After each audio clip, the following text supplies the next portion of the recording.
Hello, जय मसीह सबके लिए। सब लोग कैसे हैं? मैं प्रभु को धन्यवाद देती हूँ और प्रार्थना करना चाहती हूँ। Hallelujah, hallelujah, hallelujah, hallelujah. धन्यवाद, धन्यवाद, धन्यवाद, धन्यवाद, धन्यवाद, धन्यवाद, धन्यवाद, धन्यवाद। पिता परमेश्वर धन्यवाद, प्रवेश धन्यवाद, पवित्र आत्मा धन्यवाद। Hallelujah, hallelujah, hallelujah, hallelujah, hallelujah. धन्यवाद प्रवेश। इस दिन के लिए मैं आपको धन्यवाद देती हूँ प्रवेश। इस समय के लिए मैं आपको धन्यवाद देती हूँ प्रवेश, क्योंकि आप महान हो, अद्भुत कार्य करने वाले परमेश्वर हो प्रवेश, अधिपति हो प्रवेश, आप पराक्रमी परमेश्वर हो प्रवेश। मैं आपकी स्तुति करती हूँ, आपकी महिमा करती हूँ, आपके नाम को मैं धन्यवाद देती हूँ प्रवेश। धन्यवाद की योग्य आप परमेश्वर हो प्रवेश। आज का दिन आपने मुझे दिखाया, इसलिए धन्यवाद प्रवेश। धन्यवाद, धन्यवाद, धन्यवाद, धन्यवाद, धन्यवाद, धन्यवाद प्रभु। धन्यवाद की योग्य आप परमेश्वर हो प्रवेश। आपकी स्तुति हो, आपकी महिमा हो प्रवेश। मैं धन्यवाद करती हूँ प्रवेश। आज का दिन आपके हाथ में देती हूँ प्रवेश। इस समय को आपके हाथ में देती हूँ प्रवेश। मुझे, मेरे विचारों को, मेरी बुद्धि को, मेरे ज्ञान को मैं प्रवेश आपके हाथ में देती हूँ प्रभु। आज तक आपने मुझे संभाल के रखा, इसलिए धन्यवाद प्रवेश। धन्यवाद प्रवेश। मेरे हाथ से जो भी पाप अपराध हुए प्रवेश, जाने अनजाने में, सारे पापों की मुझे क्षमा करो। आपके पवित्र लहू से मुझे धो के शुद्ध करो। इस प्रार्थना के योग्य से बनाओ प्रवेश। मैं धन्यवाद देती हूँ प्रवेश, मेरी कलीसिया के लिए प्रवेश, मेरे कलीसिया से जुड़े हुए जितने भी भाई बहन है प्रवेश, उन सबको प्रवेश मैं आपके हाथ में देती हूँ प्रवेश। उनकी रोजी रोटी का प्रवेश आप ध्यान रखो प्रवेश। उनकी हर एक जरूरतों को प्रवेश आपके हाथ में देती हूँ प्रवेश। सारे बहनों को प्रवेश आपके हाथ में देती हूँ प्रवेश। हम सब यहाँ पर है प्रभु, हम सबके परिवार इंडिया में प्रवेश, उन सबके साथ आप रहना प्रवेश। उन सबको प्रवेश आपने संभाले रखा है, हर एक बुराई से, हर एक महामारी से बचा के रखा है, इसलिए धन्यवाद प्रवेश। धन्यवाद प्रवेश।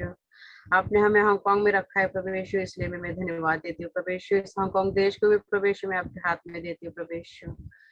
हांगकांग देश में प्रवेश, सचमुच प्रभु हालात बहुत खराब है प्रवेश। हम नहीं जानते क्यों और कैसे प्रभु, मगर आप सब कुछ जानते हैं प्रवेश। हम आपसे विनती करते हैं, आपसे प्रार्थना करते हैं प्रवेश। इस हांगकांग देश को प्रवेश जल्द से जल्द प्रवेश, हर एक महामारी से अलग कर दो, सारे लोगों को प्रवेश चंगाई दो प्रवेश।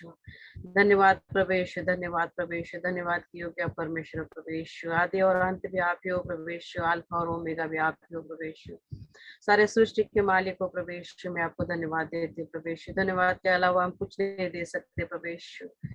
धन्यवाद प्रवेश, सब कुछ आपका दिया हुआ है प्रवेश, हम कुछ नहीं दे सकते प्रवेश। सिर्फ हम मुख से धन्यवाद देते हैं, अंतःकरण से धन्यवाद देते हैं, आत्मा और सच्चाई से धन्यवाद देते हैं प्रवेश। इस दिन के लिए प्रवेश, कलिसिया से जुड़े हुए जितने भी लोग हैं प्रवेश, उनके आत्मिक जरूरतों को प्रवेश, शारीरिक जरूरतों को भी आप पूरा करें प्रवेश।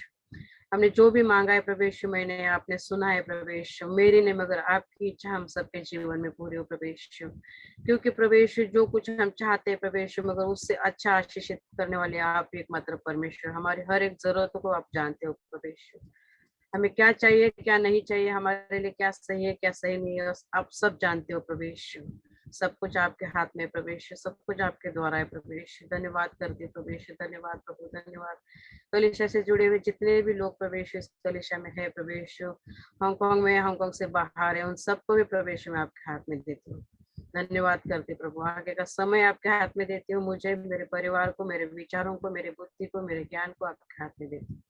धन्यवाद प्रवेश, सारा आदर गौरव में मैं प्रवेश में आपको देती हूँ। यीशु मसीह के नाम से मैं प्रार्थना करती हूँ, सुन और कबूल कर पिता। आमीन, आमीन, आमीन। धन्यवाद प्रवेश, धन्यवाद प्रवेश, धन्यवाद, धन्यवाद, धन्यवाद, धन्यवाद, धन्यवाद, धन्यवाद, धन्यवाद। हाय, सब कैसे हैं? मैं आनंदित हूँ और मैं विश्वास करती हूँ कि आप लोग भी सब प्रभु में आनंदित होंगे। आमीन। हम छोटा सा गीत लेते हैं, पवित्र आत्मा को आमंत्रित करते हैं।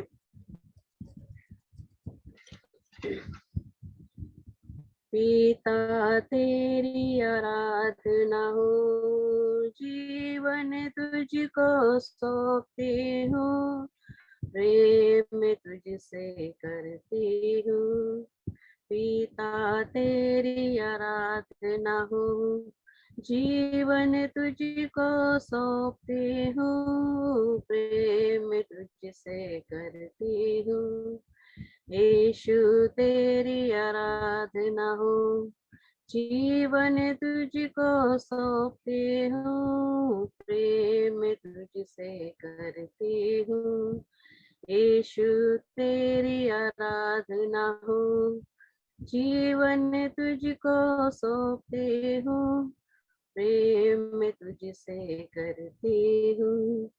आत्मा तेरी आराधना हो, जीवन तुझको सौंपते हूँ, प्रेम तुझसे करती हूँ।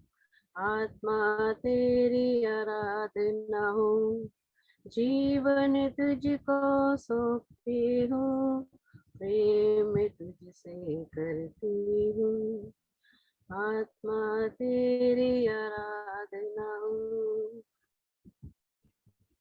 धन्यवाद, धन्यवाद, धन्यवाद पिता परमेश्वर, धन्यवाद प्रवेश, धन्यवाद पवित्र आत्मा, धन्यवाद। मैं आपको धन्यवाद देती हूँ सुंदर समय के लिए। धन्यवाद, धन्यवाद प्रवेश, धन्यवाद प्रवेश, धन्यवाद, धन्यवाद प्रवेश, धन्यवाद यीशु मसीह के नाम से। आमीन, आमीन। हालेलुया। आज के वचन को हम देखेंगे। आज का विषय है आपके आंसू कीमती है और परमेश्वर उन आंसू को कभी अनदेखा नहीं करते हैं, है ना। परमेश्वर हमारे आंसू को कभी अनदेखा नहीं करते, क्योंकि वो उसने हमें बनाया है और वो हमारे दर्द को, हमारे विचारों को, हमारे सब जो भी तकलीफें उसको महसूस कर सकता है परमेश्वर, क्योंकि वो ही सृष्टि का करता है और हमारा, मेरा भी और आपका भी करता वही है। उसी ने सब कुछ बनाया है। वो कभी भी अनदेखा नहीं करेंगे हमारे दुख दर्द को, हमारी विनती को, हमारे रोते हुए आंसुओं को भी वो सब सब देखता है वो। तो इस वचन के द्वारा हम क्या सीखते हैं, आज देखते हैं परमेश्वर हमें क्या सिखाते हैं बाइबल के द्वारा।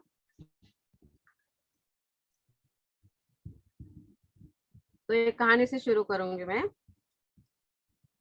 एक गांव में बच्चा होता है और वो स्कूल से आता है और घर में बोलता है अभी मैं जाता हूँ तैरने के लिए। गर्मी का मौसम होता है और उसको गर्मी लगती है बहुत, तो ऐसे अपने कपड़े लेता है और भागता हुआ जाता है एक तालाब में। तालाब में जाता है और स्विमिंग यानी कि तैरते रहता है वो। फिर बाद में वहां से मगरमच्छ आती है। मगरमच्छ आती है तो वो तो अपने तैरने के ख्याल में रहता है, उसको पता ही नहीं चलता कि मगरमच्छ आ रही है। तो कुछ लोग वहां पे होते हैं, तो वो लोग वो बच्चे को देख के और वो मगरमच्छ को देख के चिल्लाना शुरू करते हैं। जो जो से चिल्लाते हैं, जो जो से चिल्लाते हैं और बोलते।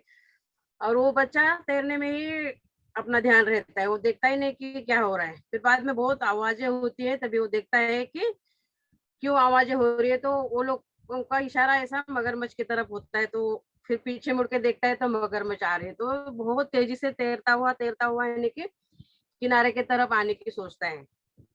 फिर फिर से और फिर उसी जंगल में उसका बाप लकड़ियां तोड़ता होता है।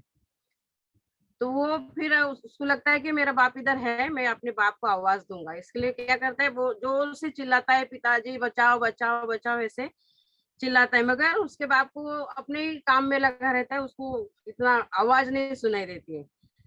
मगर वो बहुत तेजी से चिल्लाता है और मगरमच्छ आती है, इतनी तेजी से उसके पैरों को पकड़ती है। फिर भी वो कैसे वैसे करके किनारे तक आ जाता है। किनारे तक आने के बाद में फिर उसका बाप ऐसे, वो बच्चा चिल्लाता है, जो जो से चिल्लाता है, तो उसकी आवाज उसके कानों में पड़ती है, बाप के कानों में पड़ती है। बोलता है ये तो मेरे बच्चे की आवाज है, कहाँ से आ रही है। देखता है तो वो तालाब के किनारे तक पहुंचने वाला होता है, तब तक उसका बाप वो हाथ में कुल्हाड़ी होती है ना, वो लेके पहुंचता है वहां पे। मगर वो कुल्हाड़ी ऐसे फेंक देता है और अपने बच्चे को बचाने के लिए जोर से उसके दोनों बाजुओं को पकड़ता है। दोनों बाजुओं को पकड़ता है, मगरमच्छ अंदर खींच रही है और उसका बाप उसको बाहर खींच रहा है। वो जितनी भी ताकत वो बाप के अंदर होती है, उतनी ताकत से वो बच्चे को खींचता है। मगर मगरमच्छ तो इंसान से भारी होती है ना, वो उसके पैरों को पकड़ के अंदर खींचती होती है। तो वहां लोग जमा होते, इकट्ठे होते हैं, तो वो क्या करते हैं, उसके बाप के हाथ से वो कुल्हाड़ी जो गिरी हुई होती है ना, वो मगरमच्छ को मारते हैं। तो उसके मुंह पे लगता है तो वो घायल हो जाती है, तुरंत वो उस बच्चे को छोड़ देती है।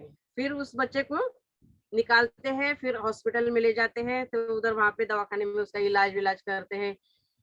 फिर सारे लोग उसको मिलने के लिए आते हैं, तो बोलते हैं कितना घायल हो गया बच्चे का पैर, बाप रे। तो मगरमच्छ ने उसको ये पैरों में पकड़ा था तो घायल हो गए पैर, पैर से अभी कैसे होगा, क्या, ऐसे ऐसे सब बातें बोलते रहते हैं। तो वो बच्चा बोलता है, मेरे पैरों के निशान मगरमच्छ ने पकड़े थे इसलिए आपको दिखाई दिए, मगर मेरे बाप ने जो मुझे मेरी बाहों में पकड़ा था, तो ये पैरों से ज्यादा घाव मजबूत मेरे बाप के हैं। यानी कि मगरमच्छ मुझे भले ही खाना चाहती थी या मेरी जिंदगी बिगाड़ना चाहती थी, मगर मेरा बाप मुझे बचाना चाहता था। इसलिए उसने सोचा नहीं कि मेरे बेटे के बाहों में, कंधे में मेरी उंगलियां गड़ रही है, नाखून गड़ रहे हैं, मगर वो अपनी पूरी ताकत लगा के खींचता रहा और अपने बच्चे को उसने बचा ही लिया। तो वो बताता है कि मगरमच्छ के जो जख्म है दिए हुए हैं आप लोगों को दिखाई दे रहे हैं, मगर मेरे बाप ने मुझे बचाने के लिए पूरी ताकत लगाई थी, तो देखो मेरे हाथों में कितने निशान हो गए हैं। यानी कि मेरा बाप मुझसे इतना प्यार करता है कि मुझे कभी भी खोना नहीं चाहता है। यानी कि ये कहानी का ऐसा मतलब है, शैतान हमारे अंदर जितना भी आए, जितनी भी कोशिश करे हमें प्रभु के पास से दूर लेके जाने की, कितना भी हमें पीछे खींचेगा, कोई भी परेशानी में हमें डालेगा, मगर हमें बचाने वाला हमारा परमेश्वर है। वो सृष्टि का करता है और वो हमें हर एक मुसीबत से, हर एक संकट से वो बचाने वाला है। और जब वो बच्चे ने चिल्लाया तो उसकी आवाज कैसे उसके बाप के कानों में पड़ी, और उसके बाप ने जैसे भागा, इतनी तेजी से भागा होगा ना, जैसे कि मेरे बेटे को मेरी सहायता की जरूरत है, कुछ तो हुआ है इसीलिए वो इतना तेजी से भागा होगा। तो उसके बाप के कानों में आवाज पड़ी। वैसे ही हम भी जब परमेश्वर के पास दुहाई देते हैं तो हमारी भी आवाज परमेश्वर के कानों में पड़ती है। तो इसके लिए इस वचन के द्वारा हम देखेंगे, तो आओ हम वचन के लिए प्रार्थना करते हैं। Hallelujah, hallelujah, hallelujah. धन्यवाद प्रवेश, धन्यवाद प्रवेश, इस समय के लिए, इस वक्त के लिए प्रवेश मैं आपको धन्यवाद देती हूँ। धन्यवाद प्रवेश, इस वचन के द्वारा प्रभु आज हमें आपको सिखाने वाले प्रवेश, पवित्र आत्मा आप आओ, आपके नए सामर्थ से मुझे अभिषेकित करो। इस वचन को बताने के लिए प्रभु पवित्र आत्मा आप मुझे सहायता करो, मदद करो और मार्गदर्शन करो। मैं अपनी बुद्धि का, समझ का सहारा न लेते हुए प्रभु आप मुझे मार्गदर्शन करो। और इस वचन को सिर्फ सुनने वाले नहीं, मगर इस वचन के मुताबिक तो चलने वाले हमें बना प्रभु। धन्यवाद करते प्रवेश, सचमुच प्रभु हमारे आंसू कीमती है प्रभु तेरे नजर में, क्योंकि तूने अपने हाथों से हमें बनाया है, तेरी इच्छा के अनुसार तूने हमें बनाया है प्रभु। तू हमारे दुखों को, हमारे दर्द को अच्छी तरह से जानता है, और जब हम दुहाई देते हैं सच्चे मन से, सच्चे दिल से, तो हमारी दुहाई तेरे कानों तक पड़ती है, और तू नीचे उतर आता है हमें आशीष देने के लिए, हमें संवारने के लिए, हमें मदद करने के लिए, हमें मार्गदर्शन करने के लिए सचमुच तू उतर आता है प्रभु। धन्यवाद करते हुए इस वचन के लिए तू मेरा उपयोग करेगा प्रभु। पवित्र आत्मा आप मुझे मार्गदर्शन करेगा। धन्यवाद, धन्यवाद यीशु मसीह के नाम से मांगते हैं, आमीन, आमीन, आमीन। तो अब हम वचन के द्वारा देखेंगे भजन संहिता, उसका 18वां अध्याय देखेंगे, और उसमें 6 वचन क्या कहता है देखेंगे। 18वां अध्याय का भजन संहिता 18वां अध्याय का 6 वचन कहता है, संकट में मैंने यहोवा को पुकारा, मैंने अपने परमेश्वर की दुहाई दी, और उसने अपने मंदिर में से मेरी बातें सुनी, और मेरी दुहाई दुहाई उसके पास पहुंचकर उसके कानों में पड़ी। देखो क्या कहता है परमेश्वर का वचन, जैसे उस बाप के कान में वो बच्चे की आवाज पड़ी, वैसे ही जब हम परमेश्वर से प्रार्थना करते हैं तो हमारे दुहाई भी ऐसी खाली नहीं जाती है, उसके कानों में पड़ती है, क्योंकि परमेश्वर हमारी आवाज को सुनने वाला है ना। तो इसीलिए हमें हर एक बात में परमेश्वर को हमें पुकारना है, हर एक समय परमेश्वर को हमें पुकारना है, क्योंकि वो ही है जो हमें सब कुछ देने वाला है, उसी के द्वारा सब कुछ है। तो क्योंकि उसने हमें बनाया है, उसको पता है हमें क्या जरूरत है, मगर हमें भी मांगना है, उसके पास जाना है। अगर कोई बच्चे को कुछ जरूरत होती है, अगर वो ऐसे चुपचाप बैठेगा तो अपने उसके बाप को या माँ को पता चलेगा कि मेरे बच्चे को क्या चाहिए? जब तक वो मांगेगा नहीं तब तक उसको कैसे पता चलेगा? ऐसे परमेश्वर को सब पता है हमें क्या जरूरत है, मगर परमेश्वर चाहता है कि उसके करीब जाए हम, उसके पास जाए हम, उसके उसके जितने करीब जाएंगे हम उतना ही परमेश्वर हमें आशीषित करेगा। इसीलिए हमें क्या करना है, इमरजेंसी कॉल हमें करना है। इमरजेंसी क्या कॉल, अभी हम हांगकांग का नंबर है 999, ऐसा 999 दबाएंगे तो बोलते हैं कि पुलिस आती है, यानी कि हेल्प करते हैं। तो हमारा इमरजेंसी कॉल क्या है? परमेश्वर को दोहाई देना, परमेश्वर को दोहाई देना। साफ साफ लिखा है ना भजन संहिता 18वां अध्याय का 6वां वचन में, मैंने अपने संकट में कहा है, अपने संकट में मैंने यहोवा परमेश्वर को पुकारा, मैंने अपने परमेश्वर की दुहाई दी और उसने मुझे अपने मंदिर में से मेरी बातें सुनी और मेरी दुहाई उसके पास पहुंची, उसके कानों में पड़ी। तो हमें हर दम परमेश्वर को पुकारना है, हर दम हमें परमेश्वर के पास ही जाना है। उसके सिवा, उसके अलावा हमारा रक्षण करने वाला भी कोई नहीं, सुनने वाला भी कोई नहीं, हमें आशीषित करने वाला भी कोई नहीं, हमें खुश रखने वाला भी कोई नहीं है। सब कुछ उसके पास है। तो हमें हरदम परमेश्वर के पास ही जाना है, क्योंकि वो ही हमारी सुनता है, वो ही हमारा ध्यान रखता है। तो वो बच्चे ने तो अभी तैर रहा था, मगरमच्छ ने उसको पकड़ा है, तो वो तो हंस हंस के तो नहीं बाप बाप को बुला रहा होगा ना, रो रो के ही बुला रहा होगा ना। तो हमें रो रो के, यानी कि सचमुच हम दुखी है, हम परेशान है, तो हम सचमुच रो ही देते हैं। परमेश्वर के पास जब हम प्रार्थना के लिए बैठते हैं तो हम दुख भरे होते हैं, तो सचमुच हम प्रभु से रो के ही प्रार्थना करते हैं। तो वचन में कहा है ना कि जो रोते हुए बोएगा वो हंसते हुए काटेगा। वैसे हमें क्या करना है, हमारे जरूरत पे, अभी हम हांगकांग में सचमुच बुरा वक्त चल रहा है, सबका चल रहा है, मगर उसमें से ही परमेश्वर हमें कुछ सिखाना चाहता है कि जितने हम परमेश्वर के करीब जाएंगे उतना परमेश्वर हमें आशीषित करेगा।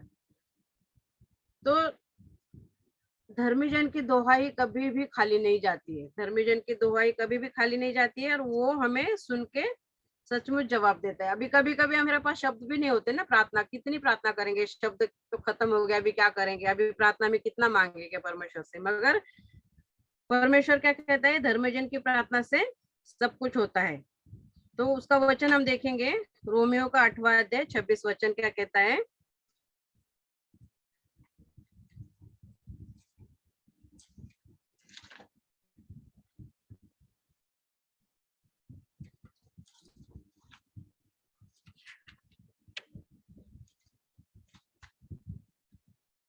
रोमियो का 8वां अध्याय 26 वचन,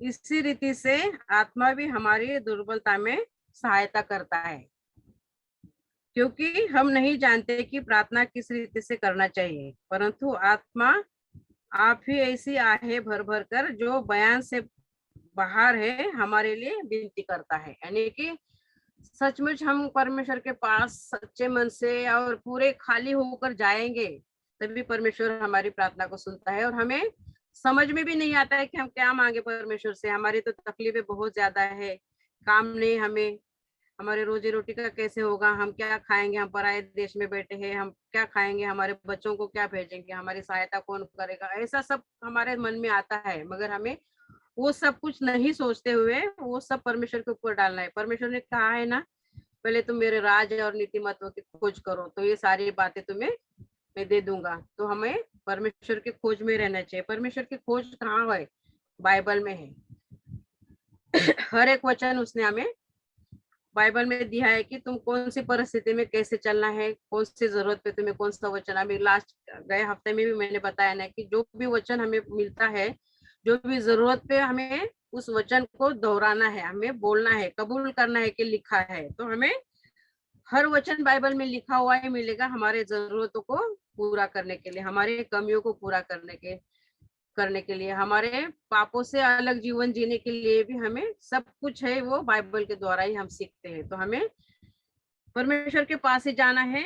और जब हम सचमुच हमारे पास शब्द नहीं होते हैं तो आंखें बंद करके हमें हमारा मन तन ऐसा परमेश्वर की ओर लगाना है, क्योंकि बाइबल में लिखा है परमेश्वर आत्मा में है और उसकी उपासना करने वाले आत्मा और सच्चाई से करें। तो हमें आत्मा और सच्चाई से जब हम परमेश्वर के पास आते हैं, परमेश्वर के साथ हम बैठते हैं, तभी कहता है रोमियो का 8:26 कि इसी रीति से आत्मा भी हमारी दुर्बलता में सहायता करता है। दुर्बलता यानी कि हम एकदम कमजोर, एकदम निराश, एकदम हताश, यानी कि बहुत मजबूर होते हैं उस वक्त कहता है कि क्योंकि हम नहीं जानते प्रार्थना किसी रीति से करना चाहिए, परंतु आत्मा आप ही ऐसी आहे भर भर कर, यानी कि आहे भर भर कर बयान से बाहर बाहर है हमारे लिए विनती करता है। यानी कि हम बता भी नहीं सकते उसका प्रमाण कि वो कितना हमारे ऊपर प्रेम करता है, वो कितनी हमारे हमारा ध्यान रखता है और वो कितनी हमारी फिक्र करता है।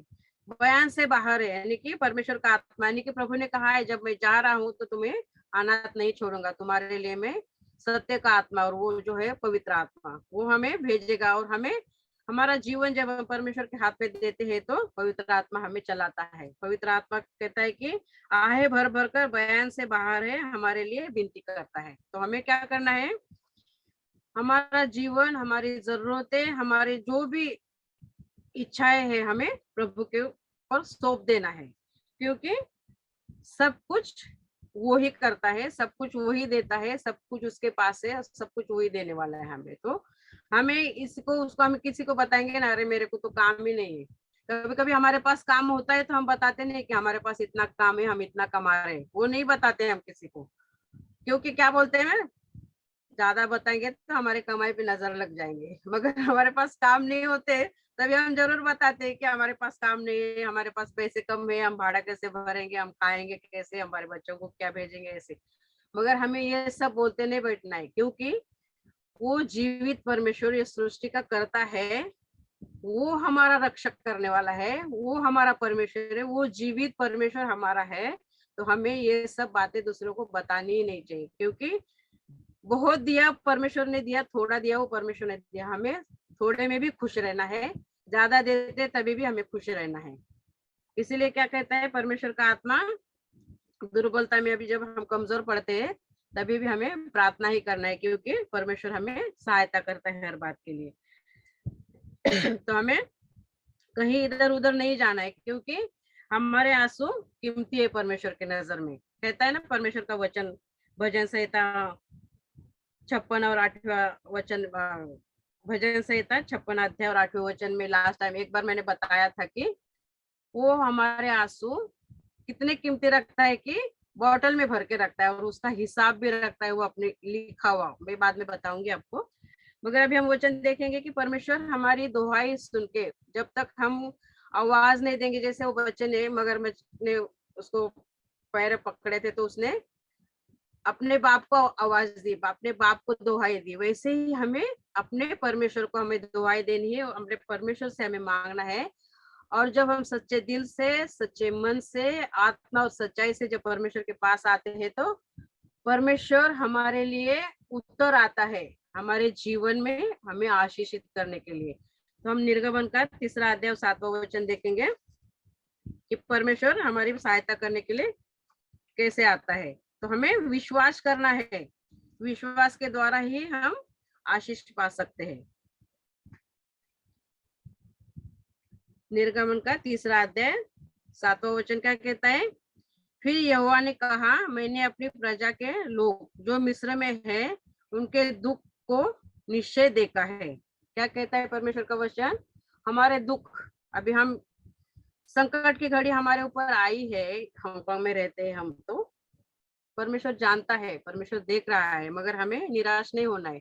वो सृष्टि का करता वो परमेश्वर, वो जीवित परमेश्वर मेरे और आपके साथ है, तो हमें बिल्कुल भी नहीं डरना है। कहता है फिर यहोवा ने कहा, मैंने अपनी प्रजा के लोगों को मिस्र में है उनके दुख को निश्चय देखा है और उनकी जो चिल्लाहट परिश्रम करने वाले के कारण होती है, उसको भी मैंने सुना है।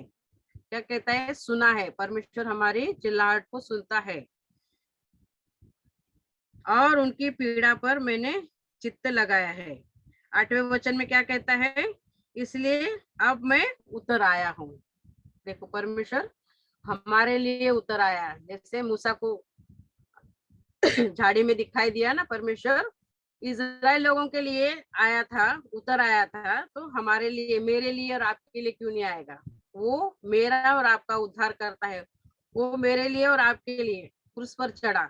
उसने अपने अंदर खून का कतरा और पानी का कतरा भी नहीं बचाया। वो परमेश्वर जो मेरे और आपके साथ में है, तो वो मेरे लिए और आपके लिए क्यों नहीं उतर आएगा? तो हमें दुहाई देनी है, हमें प्रार्थना करनी है सच्चे मन से। सचमुच हमें प्रार्थना करनी है, कि ऐसे नहीं कि प्रार्थना करने को बोला है तो सिर्फ बैठे और बोले कि हाँ प्रभु हमें ये दे, वो दे, ऐसा दे, वैसा दे, ये चाहिए हमें, वो चाहिए हमें, बस इतना ही नहीं, मगर हमें परमेश्वर को बोलना है कि सच में प्रभु तू मेरे जीवन में आया है, तब से मैंने कितनी आशीषें पाई है। वो आशीषें तूने ही मुझे दी है और आज भी तू ही मुझे आशीषित करने वाला है। हमें ऐसे बोलना है, यानी कि पहले जो परमेश्वर ने हमें दिया है सब कुछ, वो भूलना नहीं है हमें, वो उसको भी याद रख के हमें परमेश्वर के पास मांगना है। क्योंकि हम हमेशा जो दिया है हमें बहुत सारा, वो सब हम भूल जाते हैं और आज नहीं है उसी के लिए हम कुड़कुड़ाने लगते हैं। तो हमें वैसा स्वभाव हमारे अंदर नहीं होना चाहिए, क्योंकि परमेश्वर देने वाला परमेश्वर है, तो उसने जो दिया है उसके लिए भी हमें उसको धन्यवाद देना है, और जो अभी वो देने वाला है हमें, उसके लिए भी हमें धन्यवाद देना है, क्योंकि धन्यवाद के द्वारा बहुत कुछ हम आशीष पा सकते हैं। तो परमेश्वर हमारी चिल्लाहट सुन के उतर आया, साफ साफ वचन में लिखा है। और वो इज़राइल का परमेश्वर, यानी कि अब्राहम का परमेश्वर, इज़राइल का परमेश्वर, याकूब का परमेश्वर, इसहाक का परमेश्वर, वो ही मेरा और आपका परमेश्वर है। तो वो हमें सब कुछ जरूर देगा, क्यों नहीं देगा? उन सबको जो दिया था उसने, हमें क्यों नहीं देगा? हम भी तो अब्राहम के संतान है, जिन्होंने भी परमेश्वर पर विश्वास किया। कहा है वचन में कि तुम अब्राहम के संतान हो। तो अब्राहम को आशीष दी थी, इसहाक को आशीष दी थी, याकूब को, एसाव, सबको आशीषित किया था परमेश्वर ने। तो मुझे और आपको क्यों नहीं करेगा? तो हमें क्या करना है? परमेश्वर को दुहाई देनी है, परमेश्वर को बुलाना है, परमेश्वर के पास ही हमें जाना है, क्योंकि सब कुछ वो ही देने वाला है हमें। जैसे और एक कहानी हम देखेंगे, उत्पत्ति में है,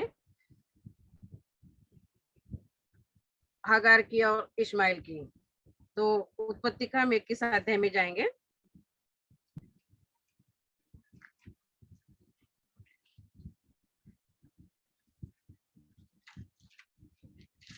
उत्पत्ति के 21 अध्याय में हम 9 से लेके आगे तक पढ़ते हैं।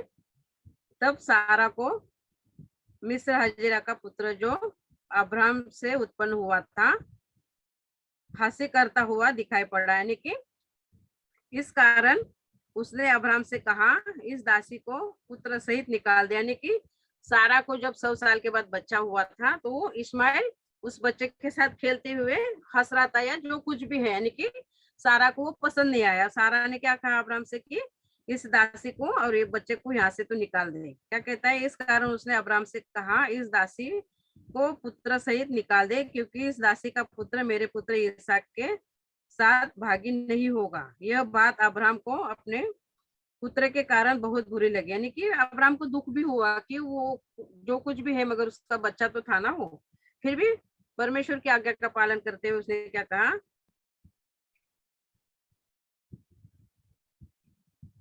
परंतु परमेश्वर ने अब्राहम से कहा, उस लड़के और अपनी दासी के कारण तुझे बुरा न लगे, जो बात सारा तुझसे कहे उसे मान, क्योंकि जो तेरा वंश कहलाएगा वह इसहाक ही से चलेगा। दासी के पुत्र से भी मैं एक जाति उत्पन्न करूंगा, इसलिए कि वह तेरा वंश है। यानी कि अब्राहम के वंश हम भी है, तो अब परमेश्वर हमारा भी ध्यान रखेगा। इसलिए अब्राहम ने सवेरे तड़के उठकर रोटी और पानी से भरी चमड़े की थैली भी हजीरा को दी और उसके कंधे पर रखी, और उसके लड़के को भी उसे देकर उसको विदा किया। वह चली गई और बर्शेबा में जंगल में भटकने लगी। तब थैली का जल समाप्त हो गया, तब उसने लड़के को एक झाड़ी में नीचे छोड़ दिया और आप उससे तीर भर के टप्पे पर दूर जाकर उसके सामने यह सोचकर बैठ गई, मुझको लड़के की मृत्यु देखनी न पड़े। तब वह उसके सामने बैठी हुई चिल्ला चिल्ला कर रोने लगी। परमेश्वर ने उसके लड़के की सुनी और उसके दूत ने स्वर्ग से हजीरा को पुकार कर कहा, हे हजीरा, तुझे क्या हुआ? मत डर, क्योंकि जहाँ तेरा लड़का है वहां से उसकी आवाज परमेश्वर ने सुन ली है। देखो, परमेश्वर ने उसकी आवाज सुन ली है। उसकी आवाज परमेश्वर को सुन पड़ी है। उठ, अपने लड़के को उठा और अपने हाथ में संभाल, क्योंकि मैं उसके द्वारा एक बड़ी जाति बनाऊंगा। क्या कहता है परमेश्वर का वचन? जब वो चिल्ला चिल्ला कर रोने लगी, यानी कि उसको घर से निकालने के बाद सिर्फ खाना और पानी ही दिया था, उसके पास कुछ भी नहीं था, आगे कैसे जिएगी उसको पता भी नहीं था। मगर क्या कहता है परमेश्वर का वचन? परमेश्वर ने उस लड़के की सुनी। क्या कहता है 16वें वचन में? और आप ही उस तीर भर टप्पे पर दूर जाकर उसके सामने यह सोचकर बैठ गई, मुझको लड़के की मृत्यु देखनी न पड़े। तब वह अपने सामने बैठी हुई चिल्ला चिल्ला कर रोने लगी। परमेश्वर ने उस लड़के की सुनी और उसके स्वर्गदूत, यानी कि स्वर्गदूत आया, स्वर्गदूत को परमेश्वर ने भेजा और उसको बोला कि तेरे लड़के की परमेश्वर ने सुन ली है। परमेश्वर के कानों में उसकी आवाज पड़ी है। तो जब हम भी सच्चे मन से परमेश्वर के पास आते हैं तो हमें ये टाइम इसीलिए हम पर आया है कि प्रभु देखना चाहता है कि हम कितनी प्रार्थना करते हैं, दिल से प्रार्थना करते हैं कि सिर्फ ऐसे ही हाँ हाँ करके प्रार्थना करते हैं और चले जाते हैं, ऐसा ना हो। इसलिए परमेश्वर चाहता है कि खुशी में तो तुम मेरे साथ रहते ही हो, मगर दुख में भी हमें और ज्यादा परमेश्वर के करीब जाना है, क्योंकि हमें परमेश्वर का प्यार पाना है, आशीष पाना है, तो हमें परमेश्वर के पास जाना ही है, क्योंकि सब कुछ परमेश्वर हमें देने वाला है, दूसरा कोई नहीं देने वाला। आज देगा, कल मांगने के लिए उठेगा। अगर हमने नहीं दिया तो बोलेगा कि इसको दिया था, इसने दिया नहीं वापस, इस पे मैंने कितने उपकार किए, इसके ऊपर कितनी मैंने मेहरबानी की, इसके दुख में मैंने कितनी सहायता की, ऐसे बोल के बताने वाला है। मगर परमेश्वर हमें कितना भी देगा तो कभी बोलने वाला नहीं कि मैंने तुम्हें इतना दिया था। और हम ध्यान में भी नहीं रखते कभी कभी कि परमेश्वर ने हमें कितना दिया। मगर हमें जब नहीं दिया होता है तभी हम परमेश्वर से कुड़कुड़ाने लगते हैं। मगर हमारा स्वभाव ऐसा है, क्या करेंगे, मगर उस स्वभाव को हमें बदलना है। तो इसीलिए क्या कहता है, आपके आंसू कीमती है, प्रभु उसे अनदेखा नहीं करता है। आज का विषय है ना, तो हमें हमारे सचमुच सच्चे मन से जब हम प्रार्थना करते हैं तो हमारे आंखों से आंसू आ ही जाते हैं। तो हमने क्या क्या कहता है, जब उसने रो रो कर प्रार्थना की, चिल्ला चिल्ला कर प्रार्थना की, तो भी परमेश्वर के कानों में उसकी आवाज पड़ी। तो वैसे ही हमें क्या करना है, परमेश्वर के पास हमें रोज मांगना है, रोज की रोटी मांगना है। वचन में कहा है ना, हम मत्ती का वो प्रार्थना बोलते हैं ना, ये हमारे पिता तू जो स्वर्ग में है, तेरा नाम पवित्र माना जाए, उसमें बोला है ना, रोज आज की रोटी तो हमें दे। तो रोज की रोटी हमें परमेश्वर से मांगना है। तो हमें परमेश्वर के पास ही जाना है, उसको ही दुहाई देना है। तो हमारे आंसू कीमती है। हम उस वचन में देखेंगे कि भजन संहिता 56वां अध्याय और उसका 8वां वचन हम देखेंगे।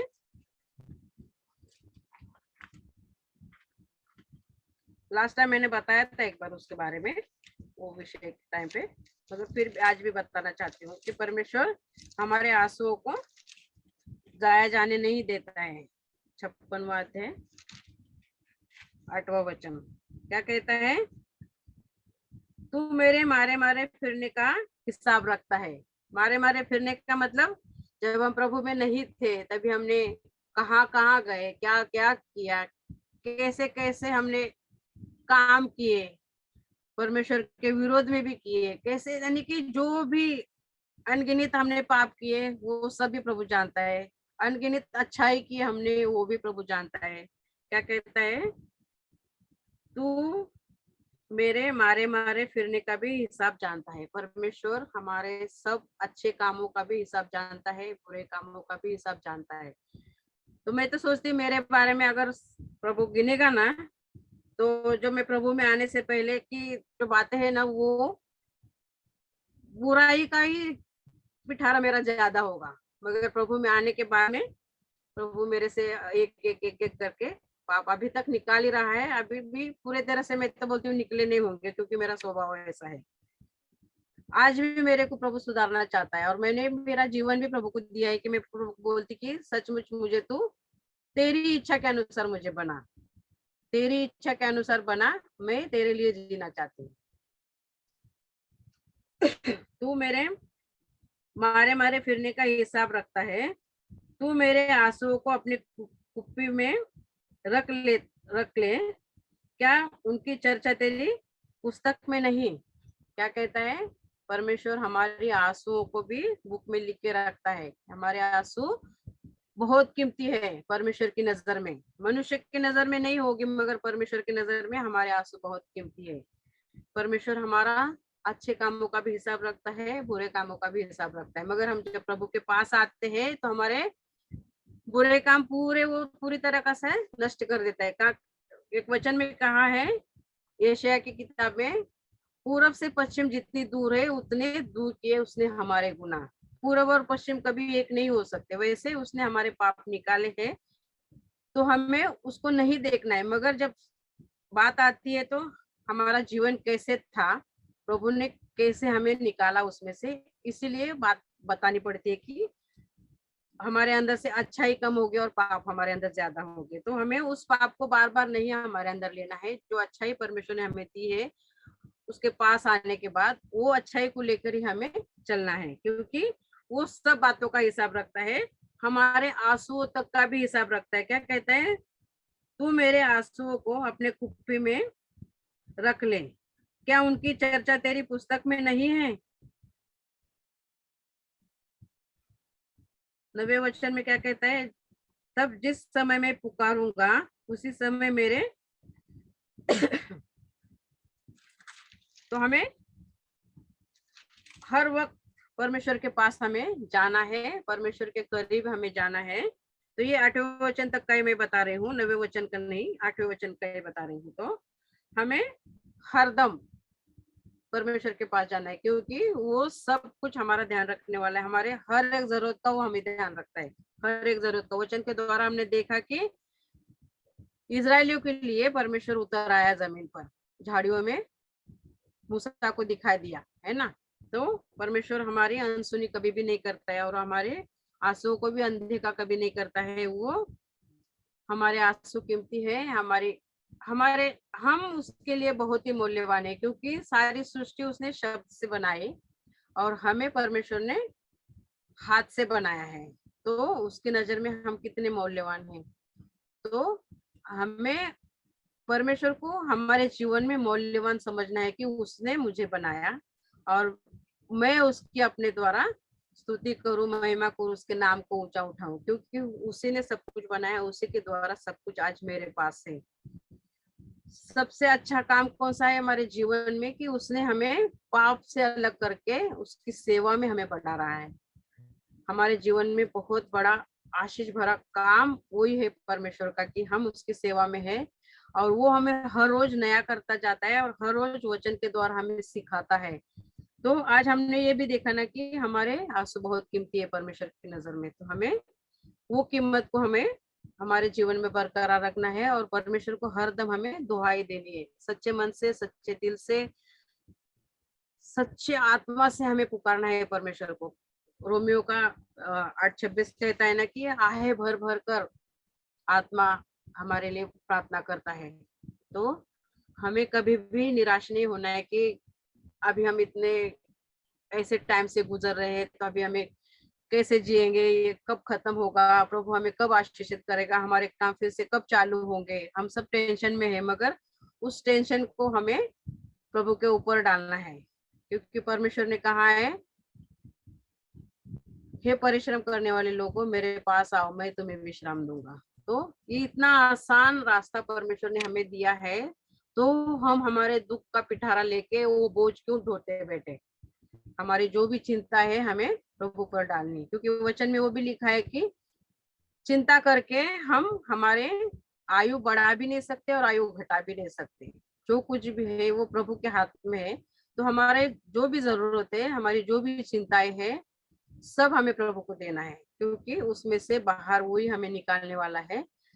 और वो हमें अनदेखा अनसुना कभी भी नहीं करने वाला है, क्योंकि हमारे आंसू कीमती है, इसलिए कि हम उसके लिए बहुत कीमती है, क्योंकि उसने हमें अपने हाथों से अपने प्रतिमा में बनाया है, और उसकी स्तुति करने के लिए, उसकी प्रशंसा करने के लिए, उसके नाम को ऊंचा उठाने के लिए, उसको महिमा देने के लिए। तो जो उसने हमारे लिए किया है, तो हमारा भी बनता है कि उसने हमारे लिए इतना सब कुछ किया है, तो हमें भी उसको धन्यवाद देना है, उसके नाम को पुकारना है। जो भी जरूरत है हमें उसको ही दुहाई देनी है, उसको ही पुकारना है। तो आज के वचन के द्वारा हमने क्या सीखा? हमारे आंसू परमेश्वर की नजर में कीमती है, वो कभी भी अनदेखा नहीं करता है, अनसुना भी नहीं करता है। तो हमारी हर एक प्रार्थना का उत्तर परमेश्वर के पास है। हमारे जरूरतों की जो भी जरूरत है वो परमेश्वर पूरा करने वाला है, और हमारे जो भी आशाएं आकांक्षाएं है, जो भी है, वो सब कुछ प्रभु हमें देने वाला है। आज टाइम हमारा थोड़े दिन के लिए है ऐसा, मगर प्रभु उसमें से भी हमें निकालने वाला है। तो उसके लिए हमें क्या करना है?